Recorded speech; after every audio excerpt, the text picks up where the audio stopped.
مولانا فضل الرحمن په پی ټی آی کې شمولیت اختیار کو او د پی ټی آی پارټۍ ته راغی جی. آیا د پی ټی آی والا به قبلی او کنه؟ ملګرو نن خبرونه وچلیدا چې فضل الرحمن سره د پی ټی آی والا اتحاد د حکومت سازي ور سره کوي. لکه تاسو شرمېږئ له لکه تاسو کې څه شرم شته څه حیا در پکې شته که نه چې لکه مطلب دومره غټ بکواس او دروغ وکړئ. ملګرو دته د جواب کوم د دا نور کلیپ هم ستاسو شریکومه. خو اول خو دا د جمعیت والا دومره بخیلان انسانان دي که نه چې دا د پی ټي آی والا غول خوراک وکړي، کنځلې وکړي، دروغ ووایي، دومره شعر کړي چې د خلکو په ذهنونو کې خبره ورکوزه کړي چې ګنې حقیقت کې د سکار شوی دی. دا وجه څه ده؟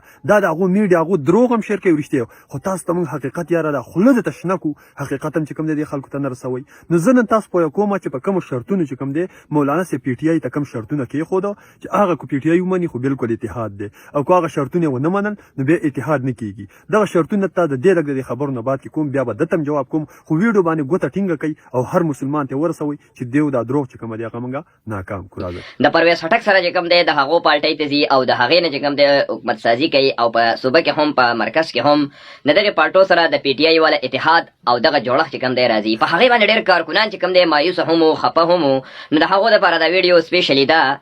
ملګرو ښه ملګرو څنګه چې تاسو د دې خلکو دا خبرې واورېدئ، دا چونکې د دروغو پارټي ده، په دروغو مشهور ده. ما مخکې مې کو دیو نه دا دروغ اخوا که دیو پارټي یو ورځ هم چې کوم دی نه چلیږي. قسم دی نن ماته یو سپینګري وویله چې کومه دی مولانا صاحب خو عمران خان له بنیګالې ته تللی ولته یې معافي مو غوښته، ویل ورته ویله چې دغه دی دا ستاسو جوړ شو، دواړه یو ځای شو که نه. ما څنګه بابا تا ته چا ویلي؟ ویل قسم دی، ویل نصیر راته وویله چې دغه شان مولانا صاحب چې کوم دی هغه لاړې بنیګالې ته.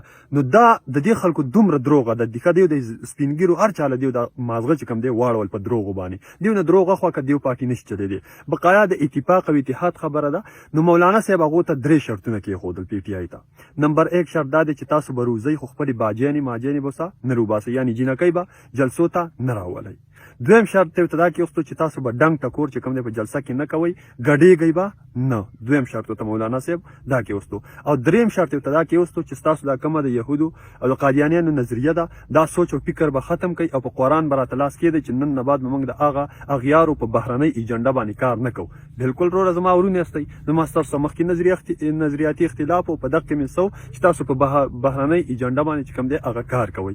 دغه شی د ذهن نه وباسئ، زموږ ورونه یاستئ. او چې تر څو دغه 3 کاره تاسو نه کړي، باجیانې لکه مطلب جینکۍ جلسو ته راولئ، دویمه ډنګ ته ګډېږئ، ډنګ ته یې ټینګي نه، یا دغه بهرنۍ ایجنډه هم د خپل ذهنونو نه چې کوم دی کوزه کړي نه وي، نو د هغې پورې زموږ او ستاسو اتفاق او لکه یو ځای کېدل دا ناممکنه دي. بل پاتې شوه که چرتې زم کېږي که نه، دا 3 واړه شرطونه د مولانا فضل الرحمن صاحب سره جمعیت علما اسلام سره دې خلکو ومنل، نو بیا پی ټي آی چونکې دې وخت کې نشته، د هغو نه نشان شته نه پارټي شته، هغه آزاد امیدواران دي.